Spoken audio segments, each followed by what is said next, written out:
Good evening, ladies and gentlemen, and welcome to Tales from the Inside.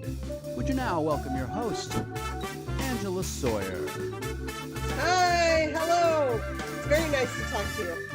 My name's Angela, and this is a storytelling show slash whatever is happening in my life type show called Tales from the Inside. It's very, very nice to be here. If you've been following along, this used to be a show that I had in my living room in my house, and the idea of the show was that I would just get people that I like, and I wouldn't let them prepare too much, and then I would just kind of let them be. It was like Friends, but I forced people into it. It's nice. I just made people be my friends for like an hour, and then I let them go home. It was pretty cool. One of the things I really like about the show is that when you perform a lot, you get to practice like what you're going to say, and you practice your gestures, whatever. But you don't ever get to practice kind of like thinking out loud with people, in front of people. And so that's kind of what the show is about. I like everybody on it, which is awesome. And I just like getting to know what's going on in the brains. That's my favorite part. So mostly what we do is tell stories, but also people just kind of tell me about their lives right now. All our lives are crazy right now. So it's a good time for that kind of thing.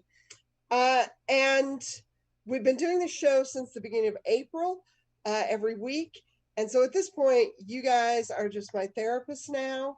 And I have said all of my problems into the computer. And I assume that Google just doesn't care whether I live or die because it knows everything there is to know at this point. So I want to tell you about. I've been thinking a lot about my job this week because my job's been crazy. I have a boring job. I'm a secretary at an office, which used to be very easy, but since COVID started, it has been super nuts, like way crazy, crazy hours, more than 80 hours a week, some weeks. And then just like when you can't go outside to breathe the air or touch any surfaces, rich people can't get people to do their bidding. So it's been really nuts. And so today I went on a wild goose chase to some woman's house in Dedham in a car. And it made me think a lot about how I would like to go on vacation, except I'm super bad at vacation. I think vacation is something that was just like invented by and for rich people, and it's not for regular people anyway. So I shouldn't have to pay attention to it. But then occasionally I've been in a situation where I had to go on a vacation, and I turned out to be so bad at it. I didn't realize it was actually a skill. So I'll tell you about the worst one. So when I was in my 20s, I was seeing this guy, and it was pretty serious. We were living in the same house, and I got to know his family, and I would go to his house for Christmas and all that good stuff.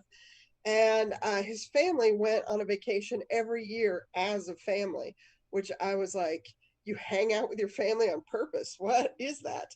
But that's what they did. They would like get together and go on this family trip. And so his sister planned a family trip, and she made a big like overture being like, we let's have you come on the family trip because now you can be part of the family. And it was very serious, kind of like, is it okay if we do this kind of thing? And I was like, sure. Oh, I'm so pleased to be invited. And then I found out that the family trip was to Prague, and it was going to cost $600. And I was like, I don't have $600. I can't go on that.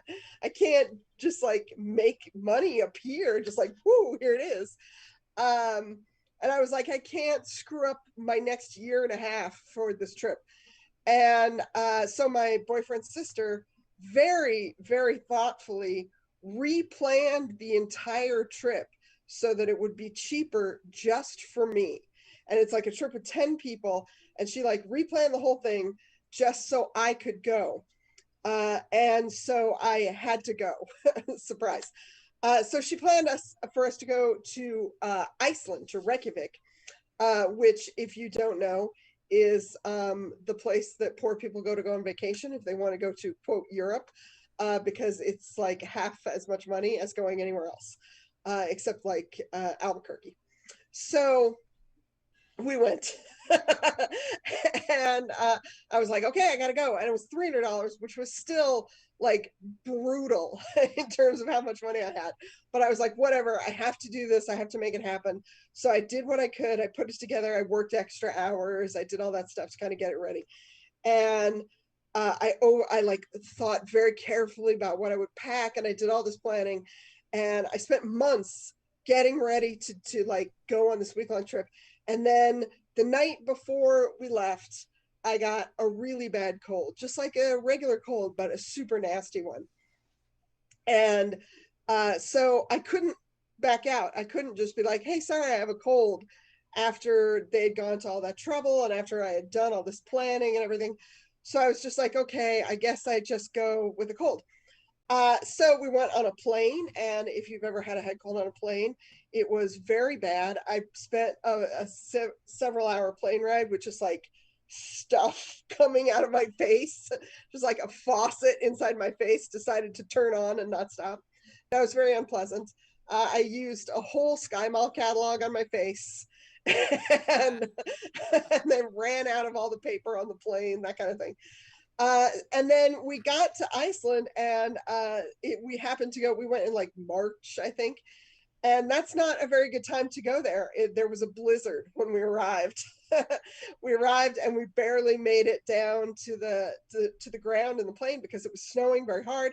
And we got out and it was just like nothing but snow. There was nothing to see but white powder everywhere you looked.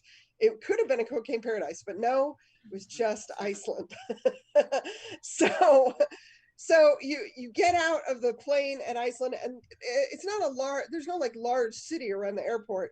And Iceland is a place where it's a volcanic island, so there's no trees. It's just like sky and ground. And it was all snowy. So we drove in this little tiny, like airport shuttle, freezing cold, to our hotel room. We unpacked, and my boyfriend was instantly like, we're in a hotel, we should have blowjobs. That's what you do in hotels. And I was like, do you really want lube, like snot as lube blowjob? Let's not do that. Like, we can postpone. We can do this at home. We can do this anywhere. And he was like, oh, bummed out. He was very annoyed with me for having a cold. My boyfriend at that time, he was vegetarian, and it turned out that like we went all the way there, so we had to go out. We couldn't just sit in the hotel the whole week. So we went out in the snow every day and like trudged through 3 feet of snow. And my boyfriend was vegetarian, and Reykjavik only has one vegetarian restaurant, or at least it did in the 90s when this happened. Maybe there's more now. They had one vegetarian restaurant, and it was a restaurant that only served soup. So we would trudge through the snow every day, and at least like what you want when you've been trudging through the snow is soup. But after 3 or 4 days of 3 meals of soup every day, it was a little much. So we had tried the 2 kinds of soup that they had many times, and we would just trudge through the snow and go get the soup. And I was super sick the whole time. We would like pause in our snow trudging so I could like puke in a snowbank, and then we keep going. It was really nasty. We finally, and the rest of the family, they took it very well. They were just like, whatever, we're not going to pay attention to that weird girl with her weird nose problem. And they went on, trips, little day trips to see volcanoes and to learn about Icelandic elvenry or whatever it is that they have there. And, see fancy reindeer sweaters and so on and so forth. And I backed out of all of them. So I basically took a snow trip to go eat soup every day, and that was it. And refused to have sex with the poor guy who brought me there. Finally, it's the last day, and I'm so thrilled to go home. I just want to go back and be in my bed and sleep. And I'm still very, very ill. And they tell me we're at the soup place having our day, our morning soup. And my boyfriend says, look, we're going to go to this place on the way to the airport that everybody wants to go to. You haven't been on anything, so you definitely have to come to this. It's on the way when we're going to leave. And so you got to come. And I was like, okay, what is it? And he's like, it's a salt springs. And I was like, okay, that sounds like nature, which I don't like. Great, I'll be there.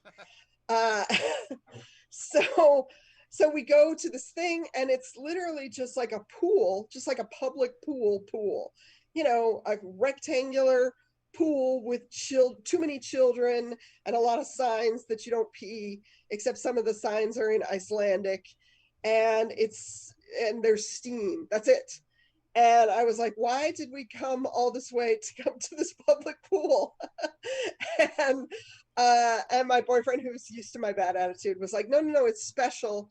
It's a special, like, it's a spring from the earth. That's where the water comes from, and it's salty, and they don't do that normally. So it's cool and special. I was like, okay, that sounds real dumb. and so we get in, and I didn't bring a bathing suit to go to Iceland. So I come up with a makeshift bathing suit, you know, shorts and a t-shirt that's way too big. That's the makeshift bathing suit. And I go and get in the salt springs. And then lo and behold, the salty steam, it really was just like this weird salty hot tub. And the steam from it cleared up my face. And suddenly, like, I felt like a person for the first time in a week. And I was like, oh, it's so nice here. Like, you guys are so great. My attitude did a complete 180. I was super happy to be at this place. And I felt great. And I was like, this place is so restorative. No wonder you wanted to come here. Da, da, da, da. So finally, it's time to I'm having a great time. And all of a sudden, it's time to get back on the plane and go home. And this is the only nice thing that has happened to me on vacation. So when everybody gets ready to leave, there's a whole, like, you get out and you go through the, like, public shower thingamabob, and then you put on your clothes and you go home. And I'm like, look, I want to spend just a couple more minutes here because this has been so nice, and it's the only good time I've had here. So you guys go, and I'll just, like, run and catch up with you right before you're supposed to leave. And they were like, okay, whatever. So I hang out in the Salt Springs for just, you know, another 10 minutes. And then instead of taking the little public shower, I just, like, put on different dry clothes and walk out. And I'm like, who cares? I'm going to look like crap on the plane anyway. So no big deal. So we get onto our flight to go home, and we're sitting there and we're getting ready to go home, and we're just about to take off, and my face is kind of like starting to swell back up again. And that's when I realized the reason that they had a public shower at the Salt Springs is not just because people who build pools think that you have to have a shower afterwards. It was because the salt in the water will, like, get onto your skin, and if you don't wash it off, you'll just crust over. So as we're sitting there on the plane, I just start to turn into a living mollusk.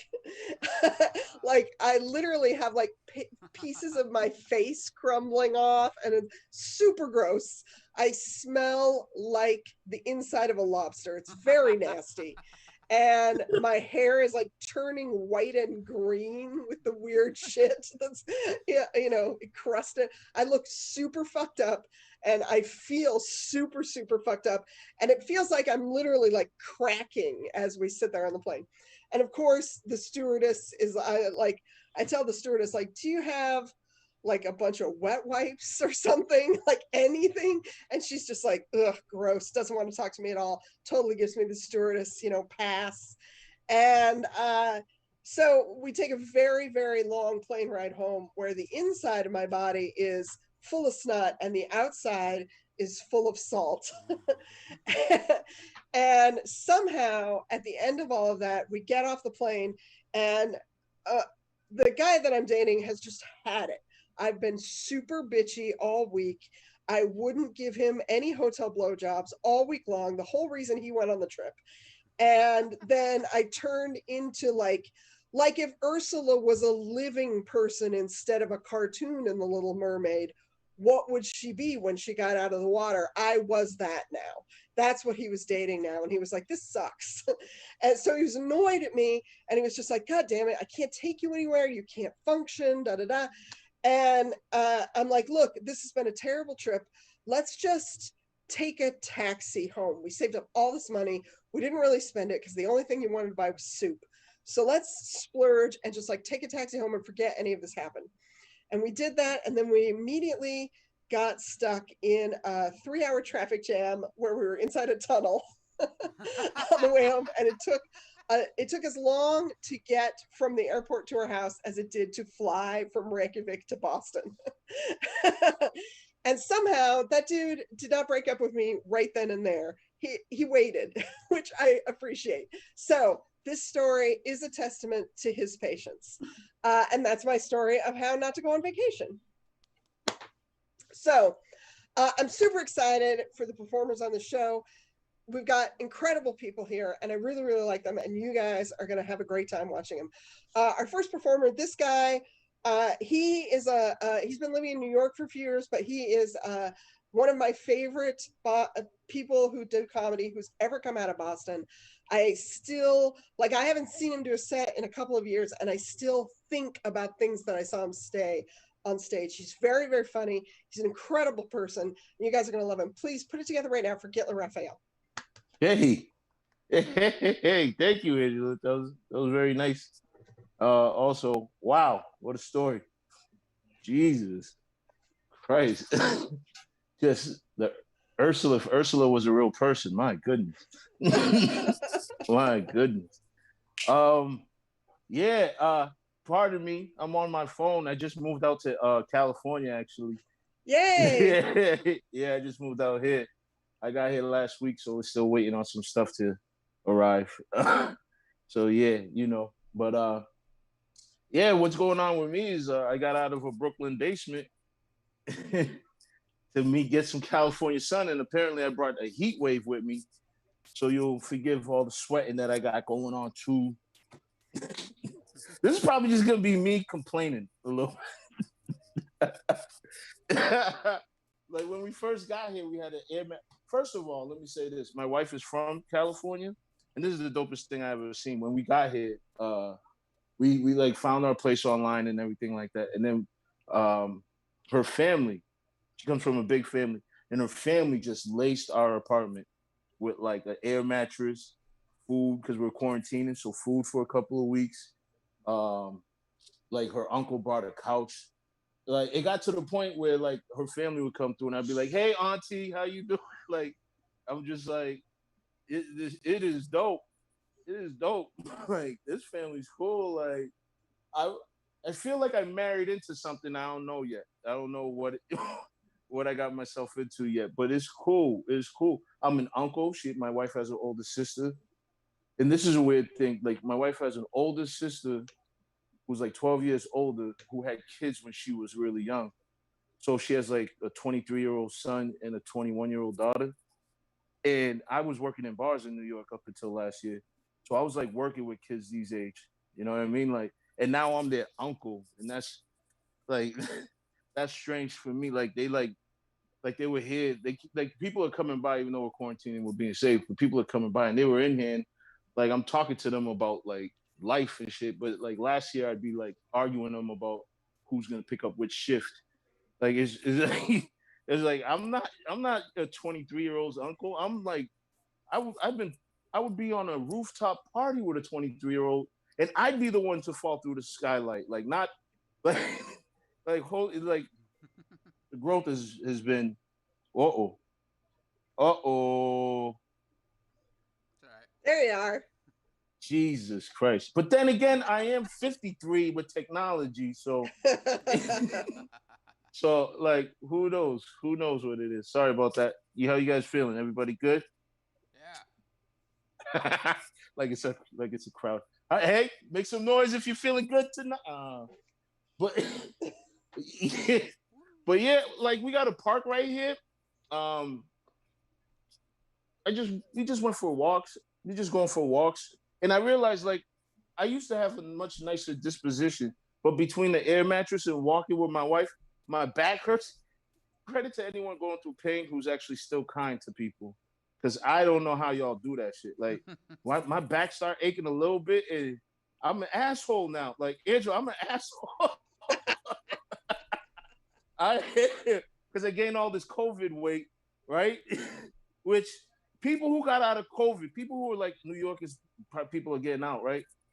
people are trying to get out of COVID in shape, which is stupid to me. How are you not stress eating Oreos and pizza, like pizza Oreos, like something like that's just weird to me. But people, I gained all this COVID weight, so now I'm trying to lose it. I'm trying to lose this COVID weight. So I'm walking around, I'm going for walks with my wife. And she's trying to be helpful, but she's trying to lose her weight too. And so she's just like, all right, come on, let's go. And I'm just shorted with people. Like when we first get there, it's like, good morning, how you doing? And then as now in the middle of it, I'm like, don't fucking talk to me. Like, I don't know. It's a testament to people who go through pain. That's what I learned so far right now. I learned people who go through like pain. Like I know some people like autoimmune disease, like where your body's really like messed up. And they're some of the nicest people you meet, right? And now I'm looking back in my head like, who are y'all? Like, how are you not just telling people to go fuck themselves every chance you get? Like, I just got my back is like, I tweaked my back a little bit. And like my neighbors, I'm like, don't talk to me no more. Like, don't even look this way. It's crazy. I'm getting kicked out of the neighborhood. I'm gonna get kicked out of the neighborhood. But while I was in Brooklyn, I had it was interesting. It's something like how like the universe or God or whoever you want to call it, right? They could kind of tell you whether or not you're making the right decision. For example, like when I first got here, as I was walking through the park, there was an open mic. Like there was a socially responsible open mic going on outside in the park. And I was like, all right, that was like a confirmation, like, all right, you need to get out of Brooklyn for a little bit. Look at this, right? And before I left, my apartment was flooded 3 times, right? In a month. Prior to that month, a year and a half there, it was flooded 0 times. So I'm like, wait a minute, like, like how does that happen? Like, how does, like, when I first got there, it's East New York, Brooklyn, and if you don't know about it, it's the land where gentrification goes to die, right? Like you can't gentrify that area. It can't happen. Like when I first got there, I seen a city bike, one of those rental city bikes underneath a trailer that just parked there for someone to use whenever they needed. And I was like, yeah, you can't gentrify this area. It ain't gonna happen, right? And I had like a crackhead for a neighbor who I didn't know was a crackhead.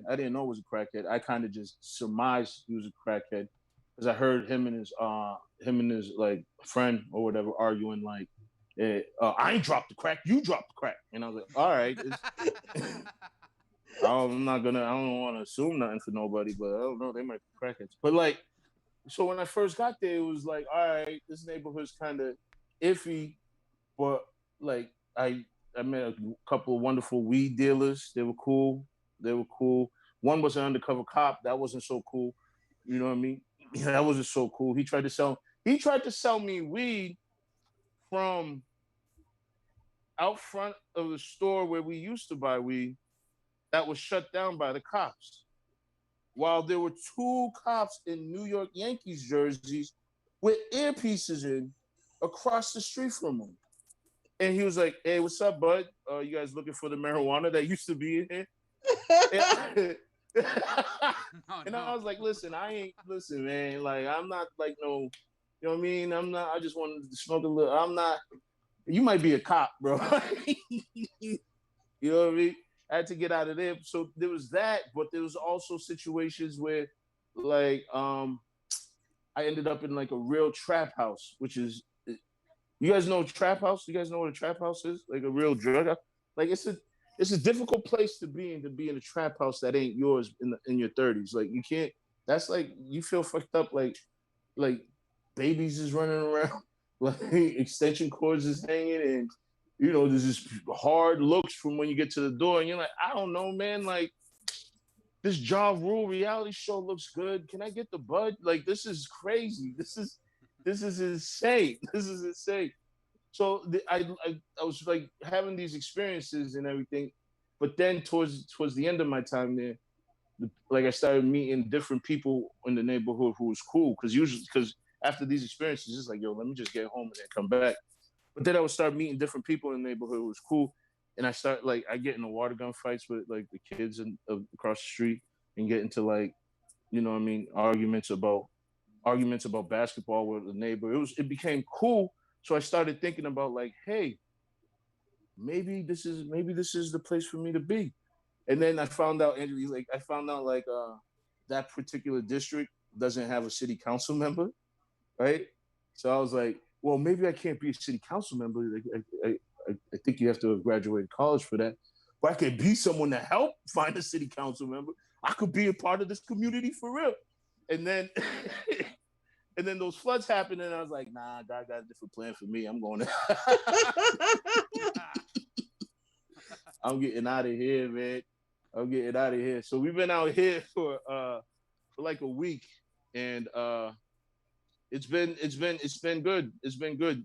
There's been ups and downs. Like there's a lot of good food. I just found out Uber and Lyft are getting out of here. I don't know if you guys know about that. Like, I don't know. They're getting kicked out of California, which is crazy. I don't have a license. My wife doesn't have a license. We were like, well, for a while she waits to get a license, you know, we'll get a car when we get out here, but we'll Uber and Lyft for like a couple of weeks or whatever. And now we get here, it's like Uber and Lyft is gone on Thursday. And the last Uber ride I had was a comedian. And he's like, man, well, you know, I just bought a car to do this, so I'm not too happy about leaving. But I did find out the American Legion in Culver City has a great karaoke night as soon as COVID's done that he hosts, so I could go and see what's up with that. But other than that, like, yeah, just been running around. Like that park, like I said, has been a good key thing. Like I've talked about a few times now.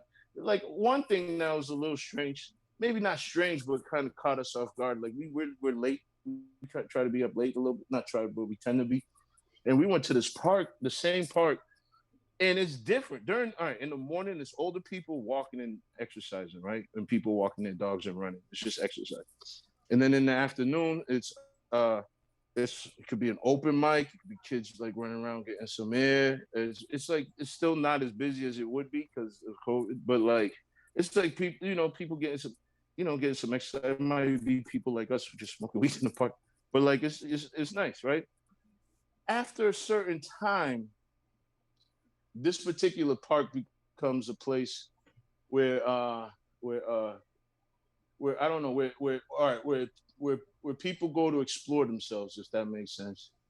It becomes a place where men go to explore who they are sexually, right?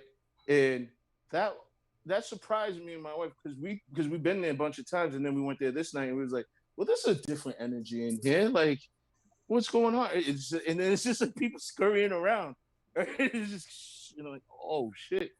And like we didn't want to assume nothing, so we came back and like got on Google and like you're supposed to do, reviewed the park, right? And then what do we expect? Like, yeah, could use a little bit more upkeep, but real nice, great place for the family.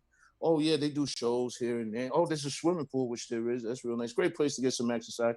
And then one review is, oh, this is a dope spot for DL brothers to get with other DL brothers. And I was like, well, that's a confirmation of that park we need something there. Where I want to go on a picnic during the day, and I don't like people were on the picnic benches. And if I do a picnic and I gotta like power, I don't want like power wash. Like it's COVID out and there's all types of stuff happening. Like be in the cars. Like don't be. I don't. Anyway, so it was just learning stuff about the neighborhood is what I'm doing. There's a dispensary, which is nice. It's like going to the bar. So it's like I've been doing that a little bit, and I guess you just take the good with the bad. Like you go to the dispensary, and that feels good because it's like in New York, you're not in a trap house no more, and you're not with undercover cops, but you would like bartenders, bud tenders or whatever, and that's nice. But then you get outside and it's security with ski masks on, and you're like, well, that don't make me feel better. Why you got a whole ski mask on? This a heat wave. Why you got a ski mask? You're supposed to secure fucking. Yeah. So I'm dealing with a lot. Today's my baby sister's birthday, so she's in Boston. I'm dealing with that. Yesterday was my dad's birthday, and so they've been partying since for some reason since last Saturday, which you guys are crazy. Like, they've just been partying for 2 weeks straight, probably because it makes sense. It's like, well, they got to get out the house and they snap it. But like, there's also that where I'm like, so you guys are just gonna party for 2 weeks without me? You know what I mean? Is that selfish? Is it selfish? They might be like, you in California, bro. But yeah, so there's all of that. There's all of that. I'm dealing with yeah, not to mention I'm sweating and I got this, but I do have this nice shirt that you could get from I don't know, a comic from Boston, Jason Cordova. You can hit him up on one of those things. I'm learning how to plug things. Was that a good way to plug something? Yeah. Yeah, yeah. Okay, cool. But yeah, like right now, my wife is in the room, in the room with her cousin who came through. They're chilling. They're talking about their niece, talking shit. Just that's where, like, I'm in a place where right now I'm realizing that I'm realizing like I'm a nice guy. Just I don't like being uncomfortable. The moment I'm uncomfortable, I'm like, you know what? Everybody can go to hell. And I'm coming to terms with that. I think that's just growing into a grumpy man. You know what I mean? Grumpy old man. My dad calls my wife now and says, "Thank you for helping them mature." And I'm like, "What's that? How'd you get her number?" Uh, it's like so I'm dealing with a lot of shit. Like I got little cousins back home. They now are calling me, asking me for stuff. Like it's like I'm in that place. I'm 37 now. I'm in that place, that transitioning place where like there's younger people now coming to me, and I'm like, "You're not supposed to be coming to me. I'm one of y'all." Like, no, the fuck you not, bro. No, you're not. You need to have your shit together so we can come to you. And I'm like, Jesus Christ. So I'm dealing with that, but like at the same time, I'm hoping for this extra. I'm hoping. Listen. If I don't get this next what's it called, relief package, COVID relief, it's gonna be a tough fall for me. Like that's so. Like how am I gotta reconcile that too, where it's like, damn, I gotta hustle, I gotta go get money in a different way, but not for myself, for like younger family members. I got like a wife and her family, they like walking by me right now trying to be slick and quiet. You guys don't know how funny and weird this is. I'm not gonna put them on blast, but I kind of want. They just.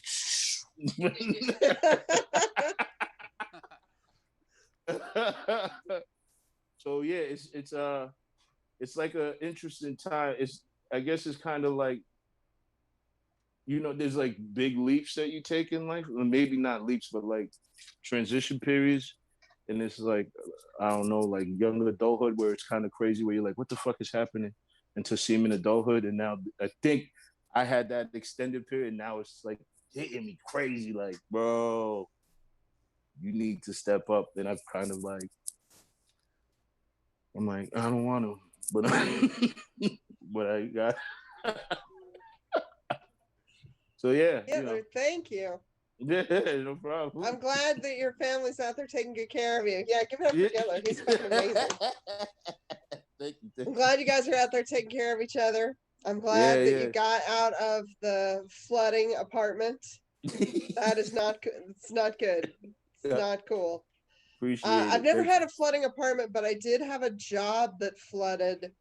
I've worked in a basement, and the basement would flood very regularly, like once a month. And the guys who own the place would just make us walk around. The water came like right out of the toilet, and they would make us walk around in it. And I was like, I'm not doing that. So I would get a milk crate and turn it upside down and tie it to my foot. I'd tie one to each foot. I'd stomp around in the floodwaters on milk crates, which made it really hard to get work done. And I was like, I'm doing a better job. It's like, this is how it should be. Lord. Good Lord. That was fantastic. Thank you so much. Thank you. I'm very, very excited for our next performer. She, in the Before Times, was part of, we've got 2 people here tonight from this great group called Wet Cat. She's so funny. I got to send it to you. I just saw an article today about like shakeups in opera. And I was like, I have someone for this. I have someone for this. So I'm going to send it to you. She's so funny, and I can't wait to hear what's going on with her. Please put it together right now for Erin Matthews. Yay! Thank you, Angela. Oh my God, send me that article. We're all I will. mad, but I love having more reasons to be mad. So what I want to talk about is not too much of it has to do with right now. But so a lot of people don't know this about me, which I don't know how, because like half my bits are about it, I feel like, but I grew up Mormon. And they don't like being called Mormon anymore, but I can't remember what they like being called. And also, like, if Mormon is a slur, like, I'm like, where are we as a people, you know? But so I grew up Mormon, or like Latter-day Saints, and like it's not like as bad as you would expect, because they're kind of just like a really intense brand of Christianity. And it's not like as good as you would expect either, if you were to expect that it would be good for some reason. Like, it was a really mixed bag, and I don't know, I don't have anything to compare it to, because you only get one growing up, and like that was just mine, you know. And that was my parents as well. I was like a 3rd generation. And I don't know if everyone knows this, but the internet has been like wreaking havoc on cult membership, because in both directions, because like it's really easy for old cults like LDS Church for people to like just Google like, did that happen? No? Okay. And it also goes the other way because of like misinformation. But so until recently, like pretty much everyone in my immediate family, everyone in my extended family was LDS as well. And the only person who wasn't was my dad's dad, my grandpa, which is kind of weird, because like one of the crucial rules of Mormonism that like keeps the whole thing going is to only marry other Mormons and then make as many baby Mormons as humanly possible. But the fun thing about religious rules is that they're only as real as you make them, which I did not know when I was Mormon, because we were like the intense kind, I guess. But since I've left, like I've met Mormons who drink, I've met Mormons who fuck, I met a Mormon who got a giant tattoo of the state of Texas over his like entire side. So you get to choose how Mormon you are, which I didn't realize. But the closest that we ever got to anything like that was that my Nana, my dad's mom, had married an atheist, Grandpa Jim. And I don't have very many memories of my grandparents on my dad's side. There was my mom and my Nana had a rocky relationship involving a first impression with Percocet and a broken leg and a lot of stuff going on with that. But a lot of it was also because my mom, who was in the church, was really scared to let us interact with an atheist and like with an other. And as a child, I learned to pin a lot of like kind of othering things now without realizing it on my grandpa, like smoker and alcoholic and heathen. And it was kind of like this weird thing that was never really talked about or addressed. And so as a kid, like I didn't have any nuance, and I was just like, la la la, grandpa's weird. But my Nana just kind of dealt with the like cognitive dissonance that she'd married an atheist by like never addressing it and being like even more staunchly LDS to make up for it, I guess. But my mom and my family were like really uncomfortable with him, and like I was never allowed to be like around him very much. I remember like one instance, like when during one of their like rare visits, we went to the Olive Garden. We're white. And my grandpa ordered a glass of wine, like a single glass of wine. And then later that night, my mom was yelling at my dad about how he was an alcoholic and like a danger to us. And it was just crazy. And it's really not her fault in hindsight. Like there's such black and white thinking in there, and it's just like no alcohol. And then if you have like a single glass of wine, it's like you're a raging, like there's no gradation to it. And I think her heart was probably in the right place. But like my main takeaway as like a 7-year-old hearing that was like, this, unassuming older man is dangerous, and you can tell because of the glass of wine. You know what I mean?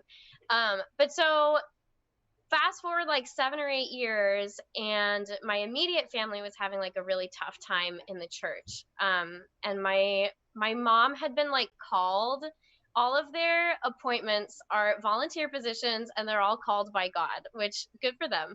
But she was called to be like the Bible study teacher for teens every morning before high school.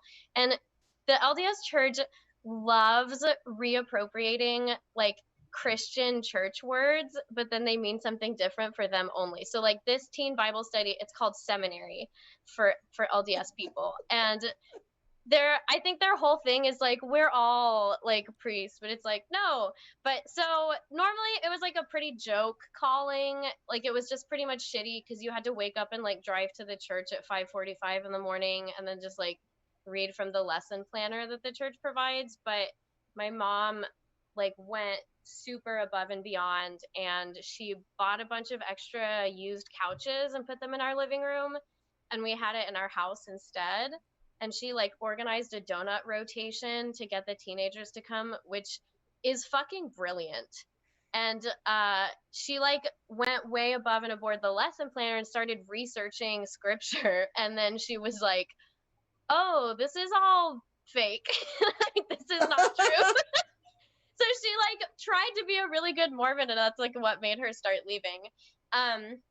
So in addition to that, like not totally unrelated, but fairly unrelated, like the teenage girls who were like me and my sister's age, I mean, we were doing like normal shitty teenage girl clique stuff, I feel like, but the only difference was our enemies' dads were like the presidents of our ward. They were like the head dude of Garland Church.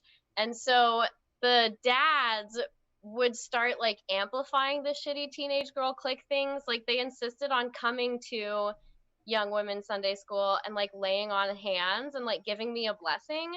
But then the blessing was like, be nicer to my daughter and her friends. Like it was like the last thing teenage girls need is for like parents to enable them as the mouthpiece of God. Like I just think that's way more power than we need. So that was all wild. And so because of that, my immediate family ended up leaving the church. And it started with like kind of our ward, and then it started like, and then once you start to get out, you're like, oh, that sucks. I don't want to do that anymore. And it was like a huge process, and it was like very rocky, and we're really good now, and we're actually really lucky that we all left at the same time. And like I never even thought of this, but when I was writing this, I was like, you would think that like we would have patched stuff up with my grandpa on my dad's side because he's atheist, and like now we are whatever people are now too. And it was completely the opposite because of my Nana's cognitive dissonance. And so she was like super upset with us for like sacrificing her family's eternal happiness as she saw it. And so we couldn't have a conversation with her or them without her like completely overtaking it and like begging us to go back to church, or like alternately like yelling at us. And it was just like really intense. And like, I think my grandpa was just like this really unassuming guy. So he just sort of like avoided the conflict and would like leave or whatever. And so the most contact I ever had with him was these like odd rambling Christmas cards that he would send. And it would start out like I got one that was like, you're 26. When I was your age, my sister got married. And it was like, yeah, like he wouldn't even write Merry Christmas at the end. It would just like stop. Like that's the end of my thoughts for today. It was so sweet and so odd. But so we never really were able to be close to them. And then like pretty soon after that, my Nana started declining into dementia and Alzheimer's, and they ended up moving into a senior care facility in Tennessee where they lived. And my grandpa, who was in super great health, and he like he would have competitions with my dad over who could go on longer bike rides, like 50 mile. Like no one should do that, I think. But so he moved in with her as like her full-time carer. And then around April, I think, of last year, my grandpa passed away, like super unexpectedly, of a heart attack. And it was like really crazy because we felt like we'd been watching my Nana decline and sort of keeping an eye on that and like reading dementia stuff. And if we talked to him, it was about her health. And we had just assumed that his good health would continue because he worked out and was so active and was still totally self-sufficient and stuff. So we booked last minute flights to Tennessee to make arrangements and also check on my Nana, because by that point she lacked the cognition to speak or even really like understand what was happening and why he was gone. And it was definitely my first time in the assisted living facility that they went to. And I want to say it was most of ours in the family, except for maybe my dad. And there was a bunch of like extended family that I hadn't seen in years because they were still LDS and they had like cut us off. It was just like so weird. But we went up to his apartment space to clear it out. And there was a calendar my mom had gotten him on the wall, and she'd put it like all pictures of like the family and stuff in it. And I was like, why is it open to June? It's like April. Like he's like 2 months ahead. And the answer was that like June is my birthday month. And so that was all the pictures of me. So he had it open on the desk, and he had things like that everywhere in the apartment, like pictures of my siblings and I, and pictures from like visits from like forever ago that I didn't even remember.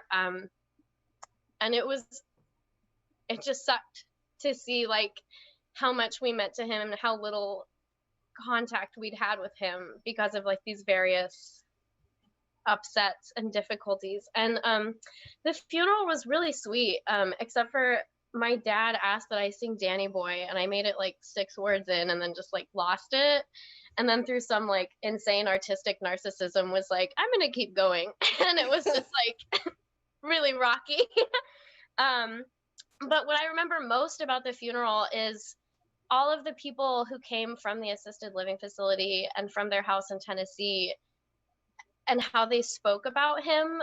And he was just so unquestionably good. Like there were so many stories about him helping neighbors and like sneaking money to them to fund surgeries and just like everything that you would want in a person. And he was so quiet about it, and he never said anything. And I couldn't shake that I'd had this image of my grandfather from childhood that had never really been rectified, of like this shady, untrustworthy, raging alcoholic guy. And like not only were my mom and me by extension wrong, like we never gave him the chance to prove otherwise. And he was so unassuming that I don't know if he would have tried to prove anything anyway. You know, like I just realized that I'd missed out on a relationship because of like our religious differences. And I don't know what the solution would have been, because when we were LDS,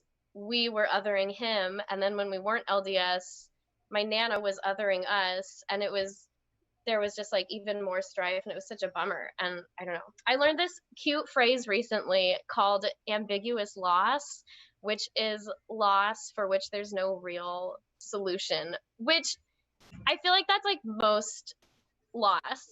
Like I feel like we should just call that regular loss. And then if it is loss that just has a solution, we should call that stuff you should fix. Like, stuff you should get back.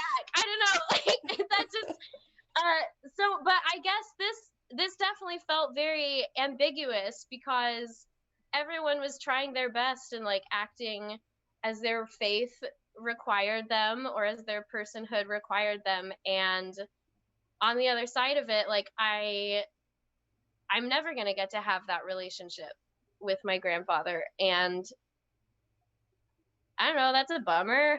It's hard to sit with, and it's hard to deal with, and it's sad. But most of my I went through my old journals for this, and I maintain that most of my old journals were really happy. But my prompt was a time that I knew my parents were liars. So thank you. Guys, give it up for Aaron Matthews. Aaron, I want to tell you that you can't know things that you don't know, so you weren't supposed to know things that you didn't know. Also, I'm glad that you found the good parts of your grandfather. Like, you found them. You didn't lose it, although, like, you didn't completely lose it. You found you found the parts. You got there. You made it. Even though it was you. at the end, you got there and you found it. And also, I think that the lesson that you should take from his life is that you need to become a raging alcoholic atheist who is grumpy to people, because that's I'm a lot clearly closer than he was. that's clearly a path to being a good person. Clearly, so Perfect. so that is what I want for you. Thank you. Thank you very much. That was a fantastic story. I appreciate it. One more time for Erin. She's fantastic. Yeah. I grew up Methodist, which is a very boring religion. It's they just don't like decoration, and clearly you can see by my wall I did not take well. I didn't take it in well. That's their whole thing. They're really boring. They make you sit on there's a choir when you go to church. If you're a kid, you're in the choir automatically. I have a weird singing voice that's like super high and really in my nose. I sound like a chipmunk automatically, like no matter what. And but I got put in the choir anyway because I had to be. And they just made us kids sit on like weird planks of wood that aren't treated. Like, that was the whole thing that they did to show off what a cool religion they were, is that they didn't like shellac the benches. So as a kid, the big shade that you could throw to the other kids in the choir was that if you sang really bad, the other kids would be like, oh, you got splinters in your legs from sitting on these benches. Sounds like it from the way you sing, which I do sing that way. Thank you very much. Okay, so your next performer, this guy's fantastic. I'm not sure what he's going to do, actually. So one of the things I like doing with the show is I like having storytellers and comedians and just people that I've met who I think are cool, and also musicians. And this guy is all of those things. And so I hope that he's going to play us some sounds, because I think that he has a super creamy organ there with him in his house. But I don't know what's going to happen. He's very, very funny and super fucking sharp. So whatever it is, it's going to be amazing. Please put your hands together right now for Brian Sullivan. Hi, how's it going, guys? Yeah, I hope this is good. I'm just playing some songs, but yeah, this is I Like It by DeBarge.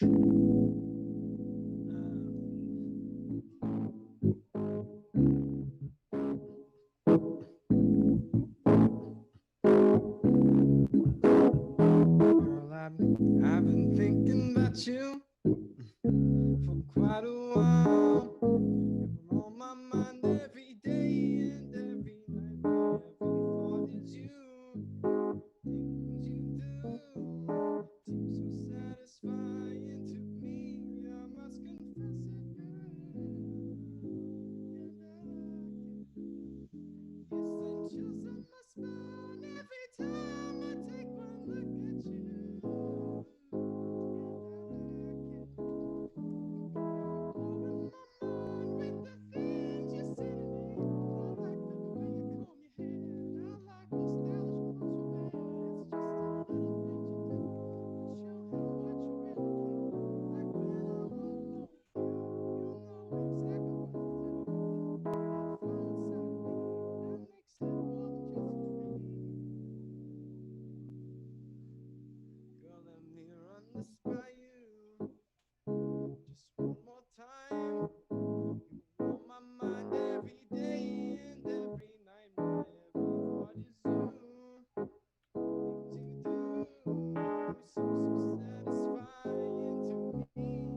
just gonna do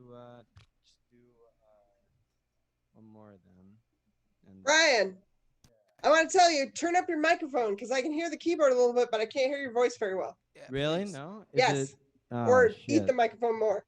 Yeah, I was turn afraid I that was mic just up. gonna make her. Yeah. Okay. Is that better if I just shove? Yeah, my it hand is in actually. If you A do- lot yeah. better. Okay. Let's see. Okay.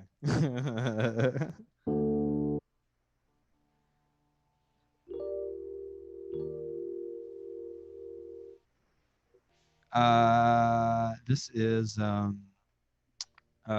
Love Love by Donny Hathaway.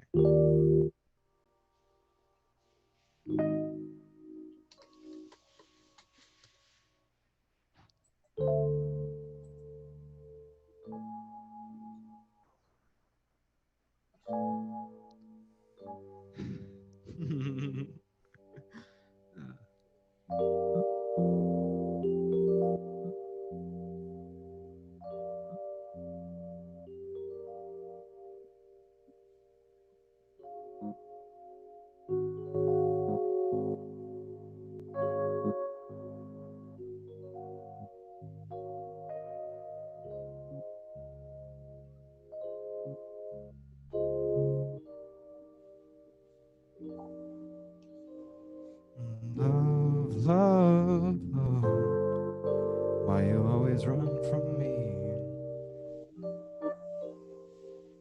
Love, love, love, why you always hide from me all the time? Each time I try to find someone to take your place, it was all in vain. Oh, no one was ever quite the same. Oh, baby, I was kissing someone new. Deep inside, I was missing you. Oh, baby, you make me fall in love with you. And I don't know just what I'm gonna do. I looked to empty space, and all I saw was your sweet face. Love, love, love, love from me. Love, love, love. Why you always hide from me all the time, day by day?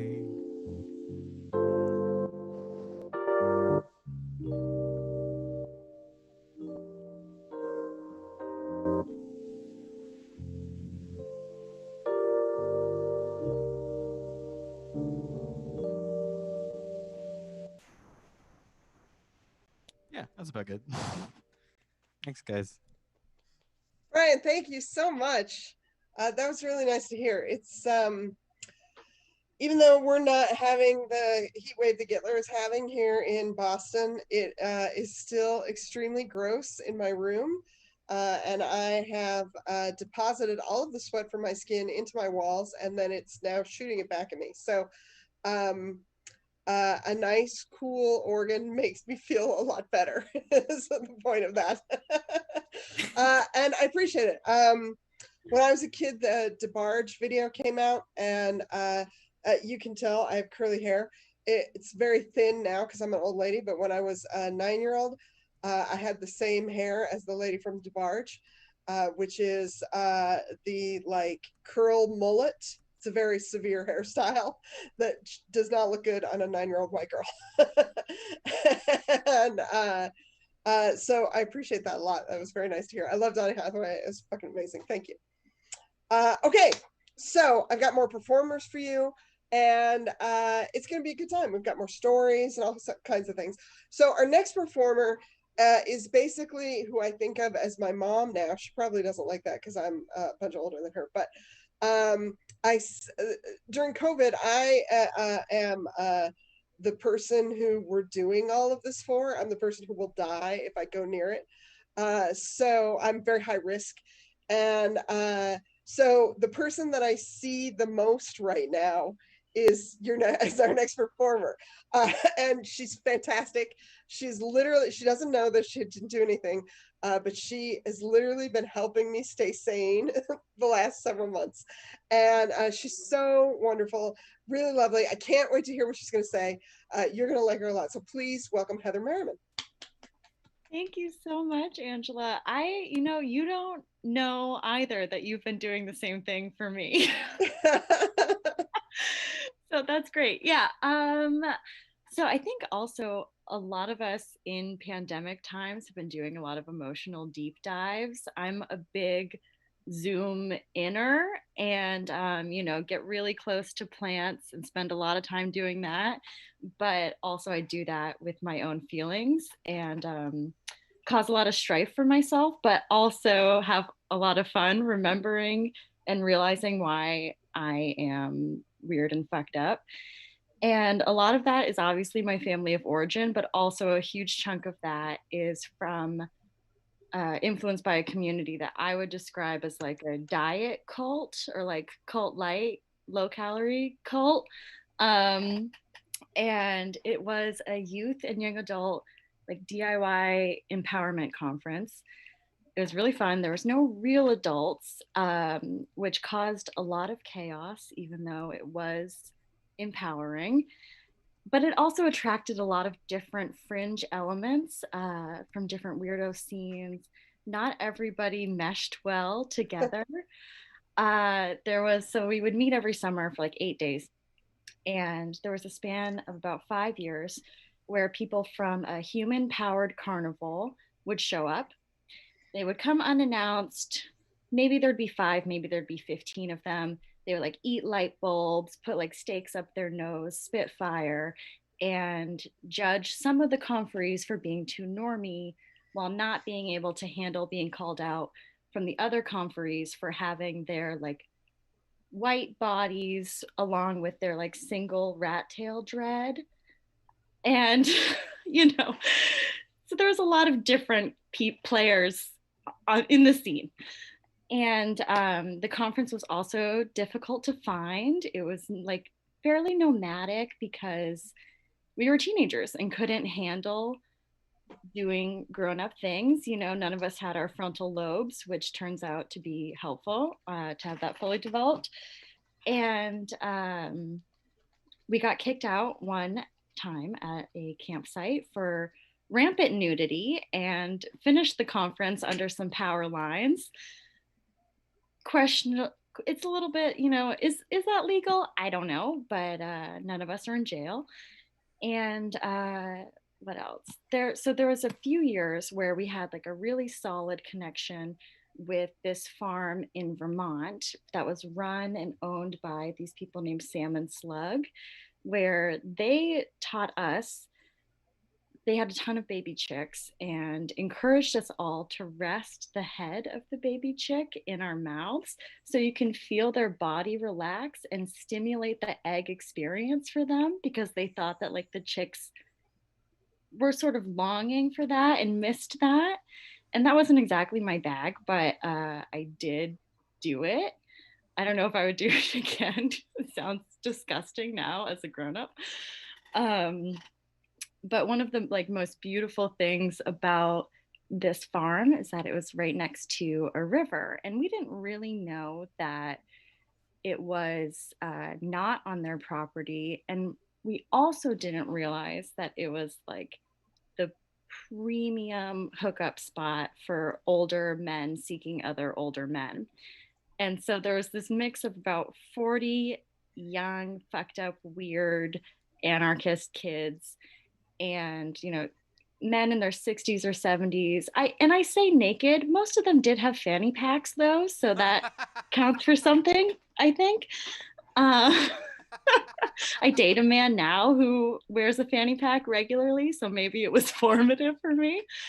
But we got along with all of these characters, and it all worked out eventually. And one of the other components is that there was workshops, and it was trying to be a Skillshare, but since there were no adults and we were all doing, like, the conferees were leading the workshops, and sometimes teaching like total misinformation, totally not founded in reality. One year, we did find the limit of what we would allow to be taught when I was workshop coordinator, and a young man, I'm not going to describe him, but he was very adamant that he wanted to lead some milking workshops, which turns out to be a semi-erect circle jerk with the intention of like lengthening your penis over time. And I vetoed that pretty hard, but some other things did slip through the cracks. But also, I feel like I should admit how complicit I was in making this conference weird and gross as well.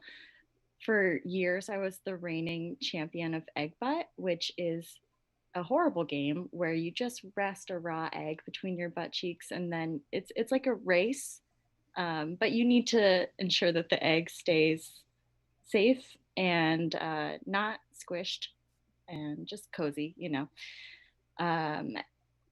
And one year we also there was a huge surplus of spaghetti noodles, and so I made everybody do a spaghetti meditation where we each held the raw or the cooked spaghetti in our hands and imagined the many strands of our lives and how they entangle with others, and then we all came together and squished it into one giant spaghetti ball. But yeah, so that's what I've been thinking about today. That's about it. Thanks. Guys, give it up for Heather. I think egg butt is a great talent to have. I have some useless talents. That one is I used to, in my 20s, I used to gargle Diet Coke in front of people for the noise that it made. And I feel like egg butt is way more important and useful. So you did good. That was a fantastic story. I appreciate it so much. I did not think that I honestly, I haven't been to a lot of circle jerks because they end when I get there. Like I'm gonna ruin it. Like it's like Jane Goodall with the gorillas. Like if I go in, it's ruined. You know what I'm saying? And I'm changing the experiment by being a part of it. But I assumed that they were all half hard the whole time. Maybe not. Maybe not. Maybe I'm wrong there. But I was just like, that seems so right. That just seems like, it's just my guess. That was fantastic. I appreciate it so much. So let's see. I don't know. I never, I always wanted, when I was a kid, I always wanted to go to like a camp or a conference type, you know, like have a tribe type place that I could go to and be part of like that. And I thought I was going to get to, my mom sent me to art camp when I was a kid. And I was very like, oh my gosh, they made a camp for weirdos, like just for weirdos. I get to go. That's perfect. And I got kicked out after a couple of days because it turns out that you were supposed to audition. It was a visual art camp, and you were supposed to like make some visual art and show your portfolio in order to be accepted to the camp. And I had never made any. I had made like turkey with like tracing your hand and put it on the fridge kind of art. And that was all. And my mom taught art and I was very bad at it. So, so she basically put her own art in as mine, I believe, or just talked the guy into letting me in this art camp. And then I got there and they were like, okay, now we're going to do visual art stuff like you always do. And I didn't know what I was doing at all. So one of the first activities that we did was we went out into the forest in a big group, you know, like 25 kids and a couple adults, just out into the woods. And they wanted us to draw logs that were on the ground, like dead tree logs. And I was bored of doing that after like 20 seconds. And so I found the one other kid who did not belong at art camp magically because we both weren't drawing any logs. And I was looking around bored and he was looking around bored. And then he was like, hey, I have beer in my backpack. And I was like, you're my best friend now. Let's go somewhere else. So we walked around and we were like, they must be done drawing logs by now. So we found our way back to the bus so that we could, go back to our cabins or whatever. And we just were chit-chatting, he had beer. I didn't have any because I was like 11 and I didn't know how to do that. And then after a while, some cops arrived and I was like, that's weird. I wonder why they're here. It's just the woods. And more cops arrived, like a lot of cops and a fire engine and a lot of people showed up and they were all milling around outside the bus, super upset. And I was like, well, we're kids, so obviously we have nothing to do with that. So we're just going to keep chit-chatting here in the bus. And then finally, the guy who was the director of the camp ran up onto the bus and he was like, I can't believe you're here. It turns out they thought we died and had gone missing and had been searching around the woods for us for hours. And they were very mad to find out that we were fine. And had just been sitting on the bus waiting for them the whole time. So I got sent home immediately. And my mom had to face the fact that I was not good at visual art. Bummer for her. Okay, so that was too much story, but I'm very excited for our next couple. We've got 2 performers left. They're both fucking fantastic. So first up, we've got Sabrina Wu, who is, she's a really fantastic comedian. If you ever get a chance to see her as shows start to come back, make sure you find a bill with her on it because she is incredible at joke writing, actually. She's one of those people who came out of nowhere fully formed, which is a feat that I can't manage. So she's really, really good, super sharp. I think you're going to love her a lot. Please welcome Sabrina Wu. Hey. Hi. So sweet. I can't live It's up true. to that. Oh my God. Also, there was a little Angela compliment section, but I did not come fully formed, but I did, I don't know if you remember, I went to some small, I think, open mic that you were hosting at Riot Theater. And I think I sucked, but you were really nice to me and you were like, oh, you should come back. We might book you. And I literally never forgot. And since then, I think I'm sure I can remember every time I ever saw you, I was like, holy shit, that girl already knows what she's doing. We got to get her to come back here. Oh, thanks. Okay, I don't know. I guess I can just start. Yeah. Yeah. Angela messaged me and the prompt was talk about a time that you felt like oh, you could save the day, some sort of hero. Most of my thoughts are my inner child, and they're a lot of I'm bad. So I have not felt ever really like that. But I do think in high school, if you come out slightly after when DOMA was overturned, everyone will make you feel like you're a hero. I came out junior of high school. I went to prom with a girl, but I guess it was a Midwest school, and half a year later I ran for student council, and someone was there was a Q&A section. Someone was what are your thoughts on Trump? And I just very calmly was well, I'm a gay Asian woman, and everyone stopped. And then this boy who actually hated me stood up and went, and then I got just the biggest applause break I've ever gotten in my entire career. People were wooing, and it was just shocking because I just wasn't trying to come out, and all the comments after were oh, you are so brave. And I just think it messes with your head. So I just think because I came out during that time, I sort of had this complex where I was yeah, I'm gonna save closeted women. And by save, I do mean just date on and off in a really I've already talked about this story before. I don't know if you're, but I one of the first people that I dated did not really want to be gay. And I was like, yo, yeah, like, you know, you're just so giving. Like you're kind of like a martyr for them. And like you just end up in crazy scenarios. Like okay, so we had a sleepover. She was straight and I was like really into her, but I was like, oh, we're just friends, but also there's some tension. And I literally, like, while I was laying in bed with her, was like, oh, like my back is really itchy.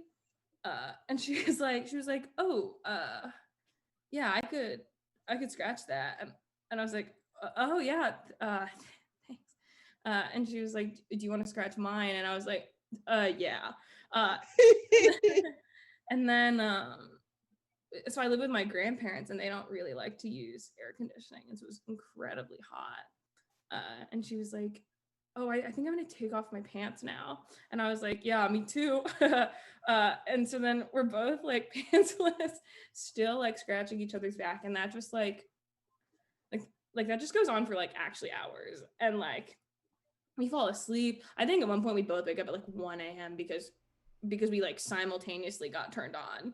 I have no like theory to back it up, but it was very weird. And we just like kept scratching each other. And then into the morning, we're still like feeling each other, no kissing, but like moves, like hands start moving different places. You know, you in your head, you're like, this has to be something. I should like make a move or like test the waters out. I'm like, oh yeah, you know, my lips are really itchy. And she just like, takes her hand and just shoves it in my mouth. At which point you're kind of like, well, that could mean anything. And we just like we just kept doing that until I was like straddled on her, and like sort of peak of intimacy, I'm like straddled on her, and I hear bao bao. And I look to my right, and my like 80-year-old Chinese grandfather is at the side of my bed. And I don't know how long he's been there, because he's actually the most quiet man I've ever seen. So I freak out. I think I've been like outed, and he just like stares silently at us, and I'm like, oh fuck, like I've been outed. And he just goes like, in Chinese, Serena, your grandmother has not pooped in 3 days. I need you to go to the store and buy her like stool softener. I was like, yeah. He just leaves.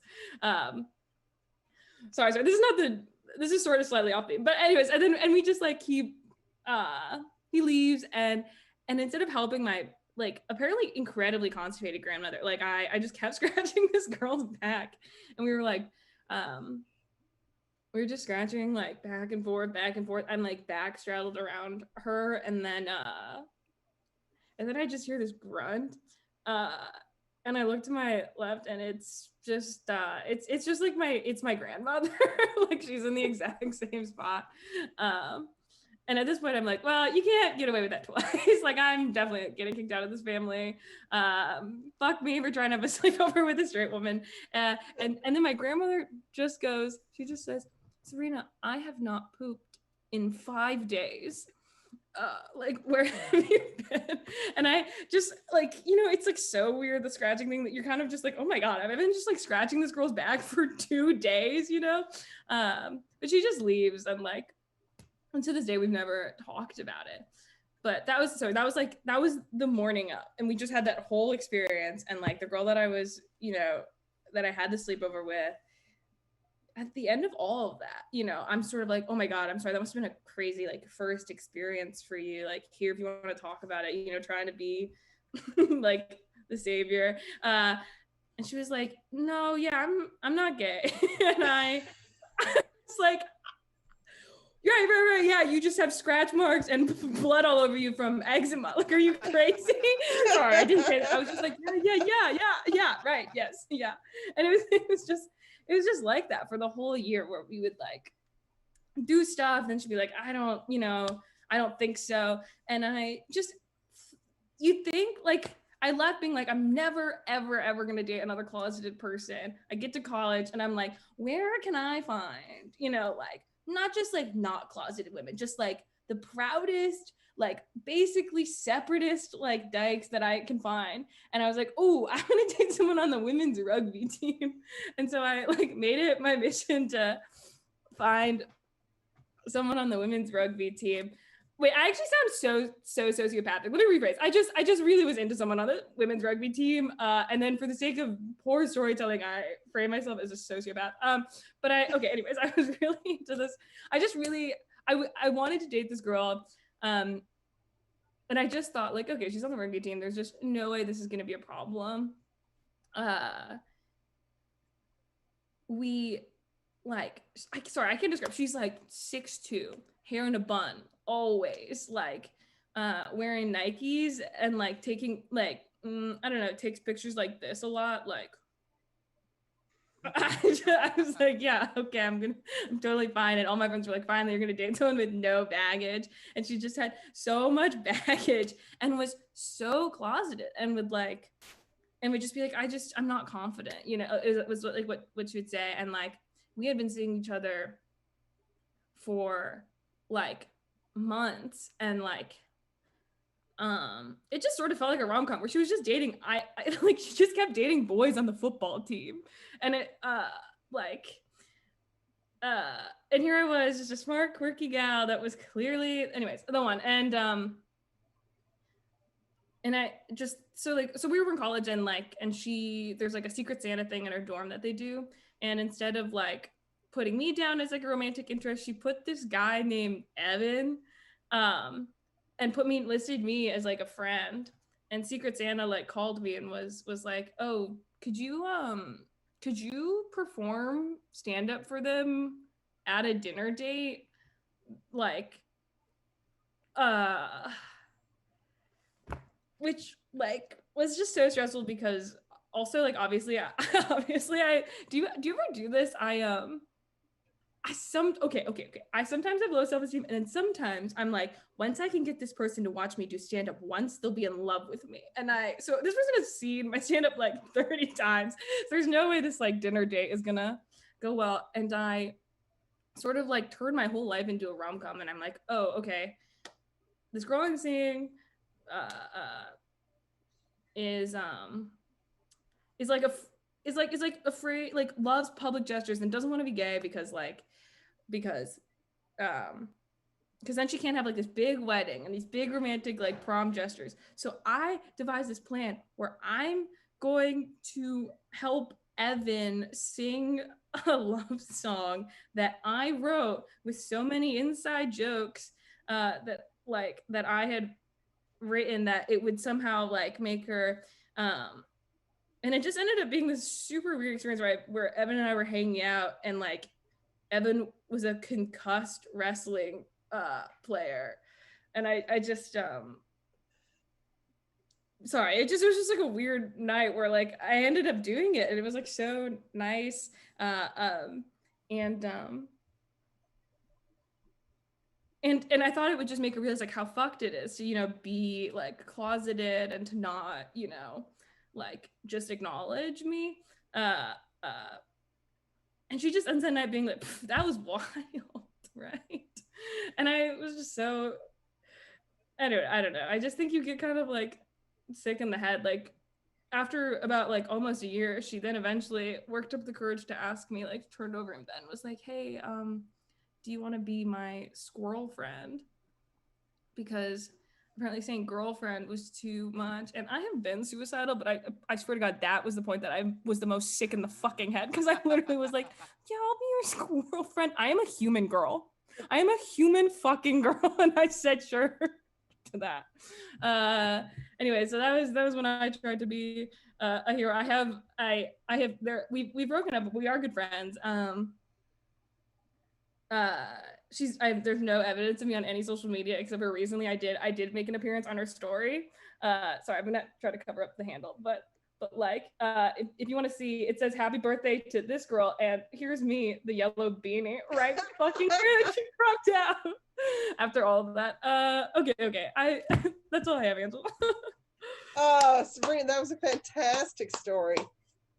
If it makes you feel better, one time I was trying to get a guy to admit that we could date. And I did that thing that you do where you just hang out with the person for like 24 hours a day and don't ever go home. That's how you convince them. You just never leave. You just stay and stay and stay. And then after like a solid couple of weeks where you literally just won't leave their side, their physical presence, then you just say like, hey, you know, everyone already thinks we're fucking. We should. That's totally my MO. That's how I got to date everyone I ever dated. And one dude who I really wanted to date very, very badly, I did that. And his response to that was that he put his 2 fingers into my nose. he literally, like, his like weird move. I'm like full of sexual tension, and he put his fingers in my nose. And I was horrified and had to like go home. But then a week later, I was like, nope, I still want to have sex with that guy. And I dated him for 3 years, which bad move on me, like definitely insults on me at that point. So you did fine. Sabrina, who are you guys? Amazing, amazing comedian. And thank you. That was a fantastic story. I appreciate it a lot. Okay, so I have one more performer for you. She's so great. She's also in Wet Cat. She has an Instagram show right now that she just started, which is really, really great, where she interviews people, and she's extremely good at interviewing. My judge for whether someone can interview is less the questions that they ask and more how often they do the Z-way, like lean into the camera thing. And she fucking never does that. She's so smart. And she's really, really funny. A great stand-up, really great. Please give it up right now for Izzy DeRosa. Oh my goodness. Angela, that's so sweet. Wow. Okay. Well, I love all these stories, and I'm really sad that I'm following with like such a dumb story, but this is about how growing up, I had a serious problem with peeing my pants. And it was not a biological problem. It was nothing a doctor could fix. It was simply the result of like FOMO. I was a person who would like wait forever to go to the bathroom. Like if I was hanging out with my friends, I would know that I had to pee, but I'd be like, oh, it's okay. I can hold it. And then all of a sudden I would start laughing, and then I would just like pee everywhere. And this went on for way too long through my life, well into like high school, probably. No, that's a lie. College, I would say. So when I was in high school, I remember we always had like pep rallies every year, and like class color day. And so this was sophomore year because we were wearing red, and I had never worn a thong before, but my friends were like, okay, we're all gonna get like red Sophies and we're gonna tie dye our shirts red. So I had my red Sophie shorts, which are these like cottony shorts with like a white band when you flip the shorts down. And then, you know, they were like kind of fitted. So my friends were like, oh, underwear lines, like we can, you know, if you don't want the underwear lines, you can wear a thong. And I had never worn a thong before. So I went to Marshall's, I bought a thong, I hid it from my mom briefly. And then one day I was like, Mom, I bought a thong. Is that okay? And she was like, okay, well, let me see it on. Sit down. And I sat down. You couldn't see my underwear out of my pants, which maybe is problematic, honestly, in hindsight. Now that I say that out loud, I'm like, is that a thing my mom should have been looking for? But it's okay. She wanted to protect me. She doesn't like my undergarments showing. That's okay. So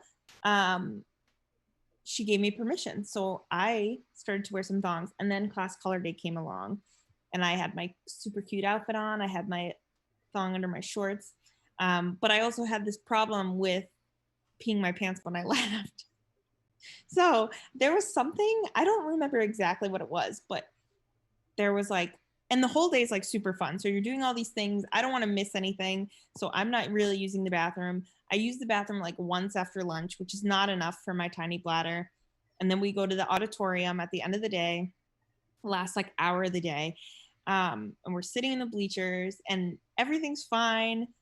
You know, I have pictures of my friends and we all look super cute. And then all of a sudden something that's happening, there's like either like a pie in the face, and then you have to spin around the bat, and then you have to like ride the like little tricycle across, and something happens. I don't remember what, but I thought it was hilarious, and I start cracking up.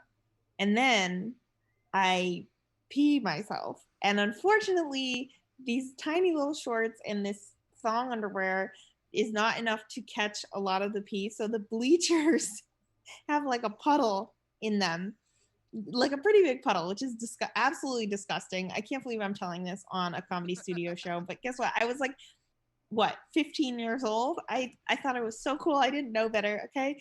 And it was very embarrassing. People saw, people remembered, and some of the girls around me that were like the cool girls in school were like, it's okay. Like, someone did that at my party last weekend. And I was like, well, now I feel bad that I wasn't invited to this party. So not only was I not cool enough before, but now I'm peeing myself on the bleachers. So yeah, I don't know if you can tell, but I was not exactly the most popular because I wasn't that cool. But I was fine. High school was fine for me, honestly, aside from the peeing my pants all the time. So that happened, and that was pretty embarrassing. But then it was also relatively freeing because I was like, well, this problem is not going away no matter what I do. So after that, I was much less embarrassed about the fact that I continued to pee my pants anywhere I went. Other times that this happened, I was like going to the movies with a friend, and I was at her house beforehand, and then we started laughing about something, and I accidentally peed my pants. So then her brother's girlfriend, who was older and cooler, was like, oh my God, I have an extra pair of jeans, because she was like visiting from town. She was like, you can wear mine, it's totally fine. So she let me wear her jeans, and that was super cool for me because I was wearing this older girl's like nice Gap jeans. And then oh my God, so many times. It's horrifying. You would think, but you know what? I was recently diagnosed with adult ADHD, which makes absolutely so much sense that I couldn't focus long enough to get myself to the bathroom in my youth. So honestly, my peeing in pants was the result of a disability. So it's fine. Yeah, and that I wish I could say that stopped after that incident, but honestly, no, it did not. It happened in college several times. It's happened in some of the worst places. And I was actually thinking about this the other day, and I was like, I thank God that I have outgrown this issue and will use the bathroom when I need to, because you can't really explain that at like 27. Although I will say it, oh my God, this I shouldn't say, but it actually did happen. I hate saying this. In the early days of my first year as a solo teacher, I had to call a parent, and she started yelling at the kid on the phone, and I had waited too long to go to the bathroom, because as a teacher, you need to learn when is appropriate to go to the bathroom because you don't get a lot of bathroom breaks. And then that happened. So that's pretty embarrassing. I was teaching children who had better bladder control issues better bladder control than I had as a full-grown adult. I really hope there are no people who know me and fellow teachers hearing about me doing this, because it's very embarrassing. But yeah, so honestly, my prompt was talk about a time a childhood dream came true. And honestly, my childhood dream has come true. I have stopped peeing my pants in adulthood. So very excited about that. Izzy, you're so fantastic. That was wonderful. I want to tell you that people are bags of meat that stuff comes out of. So you're fine. That's true. The idea that we are not bags of meat that stuff falls out of all the time is literally insanity, and our entire society is based on it, and it's wrong. So it's totally okay. I'll tell you this, I have a stand-up joke about it, but it is based on a real thing that happened to me when I was in junior high. I had no idea how to not fart in front of human beings or fart in front of human beings and get away with it. Now I'm 50. I just do it in front of them and don't worry about it. and so a lot of times it'll be dudes and I'm like, yeah, I don't care. And that's, you know, I'm a weird 50-year-old lady who looks fucked up. So like, I don't have any skin in that game. So it doesn't matter. But when I was a junior high school student, all of your self-esteem is based on what other students think of you. It's huge. And I was terrified of getting caught farting, super scared of it. And yet I also took a class where we had to take like sit down, pencil, paper tests every day after lunch. So my worst fear was that I was going to fart during this class that I had every day after lunch. And one day in a dead silent room, it totally happened. And it wasn't like a cute lady fart or like just a like, whoops, that slipped out kind of fart. It was like a full on zipper down the whole coat, like ripper. And the girl in front of me, who was the only other weird girl in the class, there are 2 allowed in a class of 30 kids. You know, I was the weird girl in the class who could just barely avoid getting beaten up by the students for being too weird. And then there would sometimes be one other girl in the class who got beat up by the other students for being too weird. And this girl sat directly in front of me in this class, which is part of why I was so freaked out about it. And she turned around and said to the entire class, like very loudly when we weren't supposed to speak at all, she just like spoke up to everyone and said, "That wasn't me," very like regally. And I was like, oh shit, not only does everyone know that it's me, but this girl just owned my fucking shit so bad. I realized that like she didn't care what people thought of her. And she was just like, whatever, I am my own person. And I realized that I had been played by the whole thing, that I had done it to myself.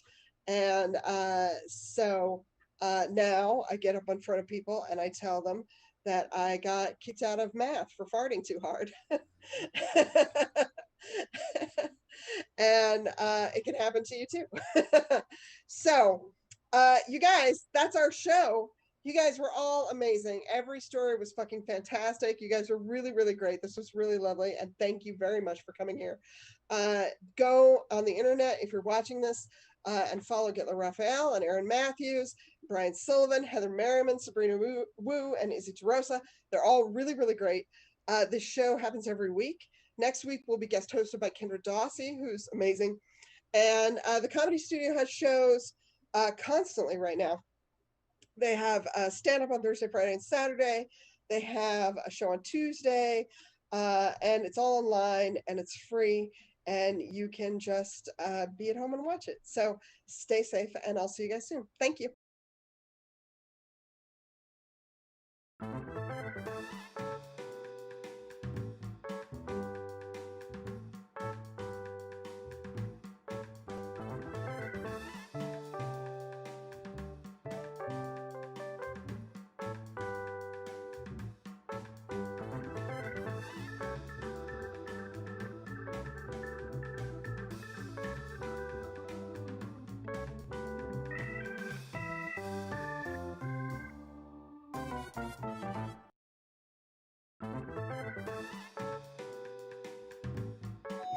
Ooh, pizza's here.